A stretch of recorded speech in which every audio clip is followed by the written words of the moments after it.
Welcome to China in Focus. I'm Tiffany Meyer. Our top story, an info drop from a former Hunter Biden associate. President Biden reportedly met with a Chinese energy typhoon in Washington back in 2017.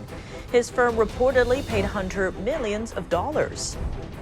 Partnering with Pfizer and other big U.S. labs, another Chinese biotech firm catching the eye of American lawmakers. A look at why officials say it should be sanctioned.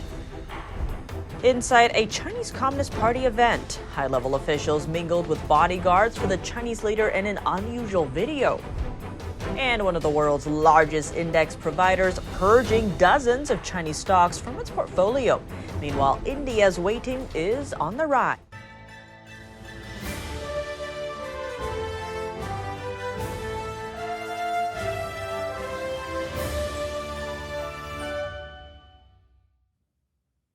New details on President Biden's alleged involvement in his son's foreign business dealings. Rob Walker is a former business partner of Hunter Biden's. He told Congress that Joe Biden met with the head of a Chinese energy firm in 2017 in Washington, D.C. That's according to Fox News.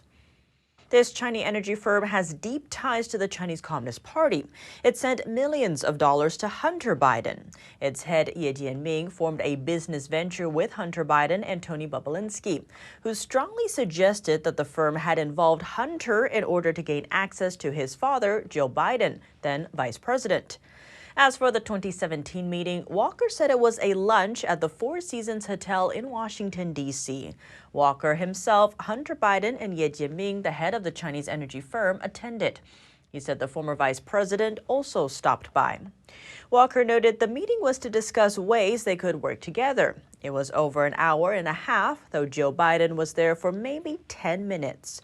Walker said they exchanged normal pleasantries and that Biden probably did most of the talking and then left. Biden left his post as the vice president at the time. Walker said Joe Biden was never involved in any of the business activities he pursued with Hunter Biden. The House Oversight Committee told Fox News that it can confirm Joe Biden met with almost every foreign national who funneled money to his son. Examples include Russian and Romanian oligarchs and Ye Jianming, chairman of the Chinese energy firm CEFC. What did the Chinese company's dealings with Hunter Biden look like? Here are the details according to a Senate report. Hunter Biden is the co-owner of a company named Hudson West 3. According to the report, CEFC China Energy wired $5 million to Hudson West in 2017. Not long after, Hudson West sent multiple payments to Hunter Biden's law firm Owasco. Labeled as consulting fees, the payments total about $4.8 million.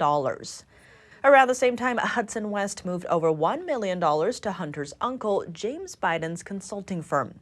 The Senate report identifies the transaction as potential financial criminal activity. And in September 2017, Chinese businessman Dong Gongwen opened a bank account together with Hunter Biden. Hunter, James, and Sarah Biden were all authorized users of credit cards associated with the account. They later used the cards to purchase over $100,000 worth of luxury items. The Chinese businessman is also a co-owner of Hudson West, as well as an associate of the chairman of CEFC China Energy. A previous media report shows that in 2017, Hunter Biden helped negotiate a deal for CEFC to invest $40 million in a Louisiana-based natural gas project. The project reportedly fell through the following year. Bombshell accusations about President Biden's role in his family's business dealings. A former associate of the Biden family testified before Congress Tuesday. Tony Bobulinski said in his opening statement, quote, Joe Biden was the brand being sold by the Biden family. He said the Biden family's influence peddling operation sold out to foreign actors seeking to gain access to Biden and the U.S. government. He also accused Biden of being an enabler of his family's business. Bobulinski is a former Navy officer. He worked with Hunter Biden and the president's brother, James Biden, on a venture with CEFC China Energy. Bobulinski called the company a surrogate of the Chinese Communist Party. Bobulinski confirmed that Biden was aware of the transactions with CEFC and enabled them. The witness asked Congress to thoroughly investigate the Biden family's business dealings. President Biden has previously denied involvement in his family's business dealings. President Biden's TikTok debut is sparking bipartisan pushback in Congress. Speaking on the sidelines of a hearing, leaders of the House Select Committee on the CCP stressed their fear over the China-owned social media app. Committee Chairman Mike Gallagher called the move disappointing, saying that national security concerns should outweigh the desire to rally young voters. Ranking member Raja Krishnamurti echoed that concern, saying the U.S. should force the sale of TikTok to an American company. And in the upper chamber, Democratic Senator Mark Warner said that the U.S. needs to follow India's footsteps. The country banned completely in 2020. Meanwhile, the White House said nothing has changed about its stance on TikTok and related national security concerns. Officials added that a TikTok ban on government devices remains in place. The Biden campaign's account now has more than 67,000 followers. U.S. lawmakers are eyeing another Chinese biotech firm. They sent a letter to the White House Monday urging the Biden administration to take a closer look at WuXi AppTec and its affiliates for possible sanctions. The lawmakers cited public documents that point to what they called clear ties between the firm and China's Communist Party and military. What's more, lawmakers said the company also supported Beijing's genocide policies in Xinjiang, receiving investments from numerous Chinese military funds. Plus, its CEO has links to a blacklisted Chinese military medical research institute. But what makes the Chinese company such a big concern? Lawmakers said it and its affiliates are rapidly becoming part of U.S. supply chains by making deals with prominent American biotech companies. That's including big names like Pfizer, AstraZeneca, and even U.S. national labs. To top it off, Congress has introduced a bill to protect Americans' genetic information. It would restrict federally funded medical providers from sharing it with Chinese biotech firms. WuXi AppTec did not respond immediately to a request for comment.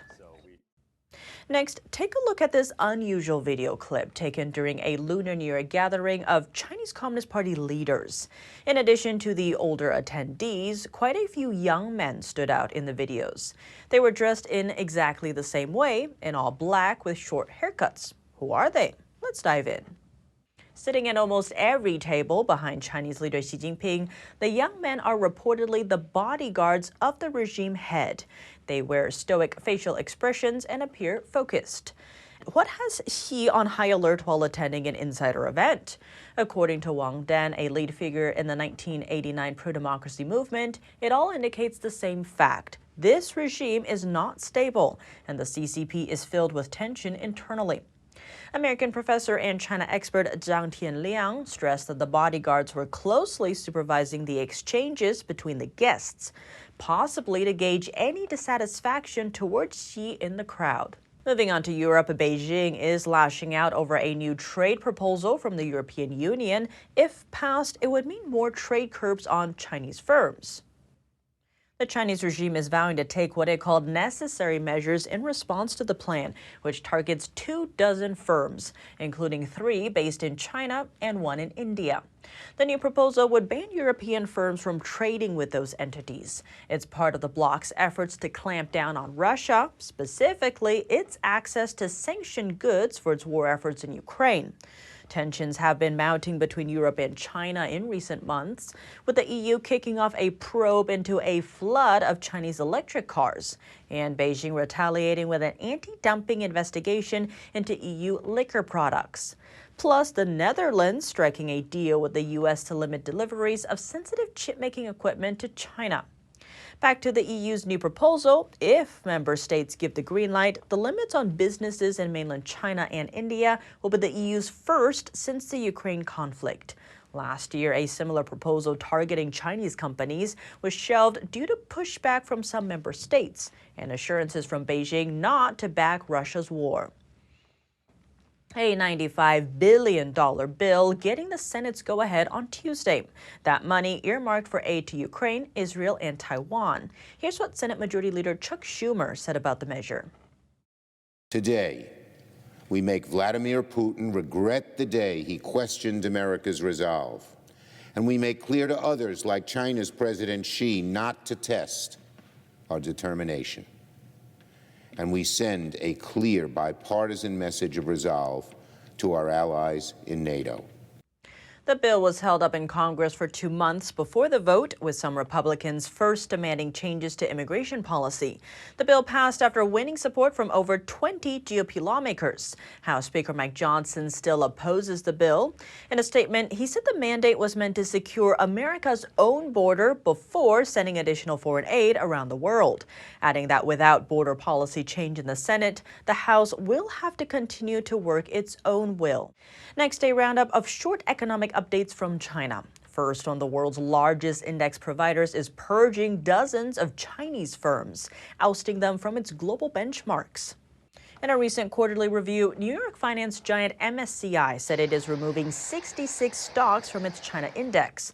This comes as the communist nation's market has erased trillions of dollars in value amid an unprecedented real estate crisis and weak consumption. Companies to be removed include China's Southern Airlines, as well as several property developers. As China's economy tumbles, investors are turning their heads toward developing markets. That's as nations like India present an alternative. Today, MSCI raised India's index weightage to an all-time high, totaling a staggering 18.2%. Analysts say it could bring billions of dollars in profits to India. Back in 2020, China's weighting in the index was 5 times that of India's. But fast forward to today, the gap is narrowing as MSCI dropped a 2-year record number of Chinese firms off of its list. That's all for today's China in Focus on YouTube. We're now sharing a shortened version of our program here after being demonetized for 3 years.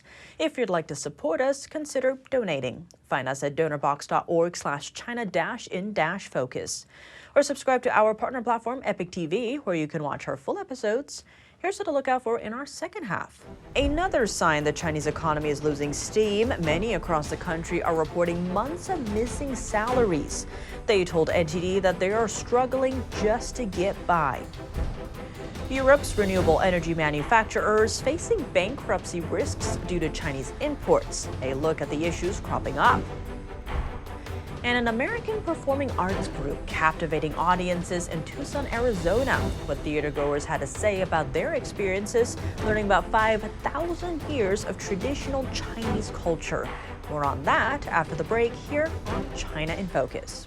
Thanks for watching China in Focus. I'm Tiffany Meyer. See you tomorrow.